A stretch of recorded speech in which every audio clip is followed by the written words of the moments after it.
మహిళా వన్డే ప్రపంచ కప్ 2025 ఫైనల్కు రంగం సిద్ధమైంది.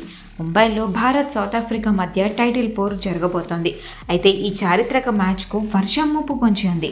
గతంలో కూడా ఇదే స్టేడియంలో బంగ్లాదేశ్ భారత్ మధ్య లీగ్ స్టేజ్లో మ్యాచ్ జరిగినప్పుడు ఆ మ్యాచ్ కూడా వర్షం కారణంగానే రద్దయింది.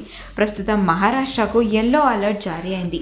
అందువల్ల ఫైనల్తో పాటు రిజర్వ్ డే ఈ 2 రోజులని మ్యాచ్ కోసం కేటాయించారు. ఒకవేళ రిజర్వ్ డే రోజు కూడా మ్యాచ్ జరగకపోతే ట్రోఫీని ఎవరికిస్తారో ఇప్పుడు చూద్దాం. టీమిండియా సౌత్ ఆఫ్రికా ఇప్పటి వరకు ప్రపంచ కప్ను గెలవలేదు.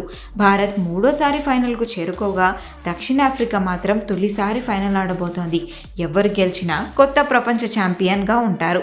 ఫైనల్ మ్యాచ్ కోసం ఐసీసీ రిజర్వ్ డేను వర్షం కారణంగా కేటాయించింది. ఆదివారం మ్యాచ్ జరగకపోతే సోమవారం రోజున మిగిలిన గేమ్ను ఆడొచ్చు. అంటే ఆదివారం రోజున మ్యాచ్ మధ్యలో ఎక్కడైతే ఆగుతుందో అదే బాల్ నుండి సోమవారం రోజున అంటే రిజర్వ్ డే రోజున ఆట కొనసాగించవచ్చు.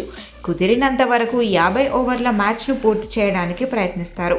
ఒకవేళ ఈ 2 రోజుల్లో వర్షం పడి మ్యాచ్ పూర్తిగా రద్దయితే మాత్రం ఐసీసీ నిబంధనల ప్రకారం 2 టీమ్స్ను కలిపి విజేతలుగా ప్రకటిస్తారు.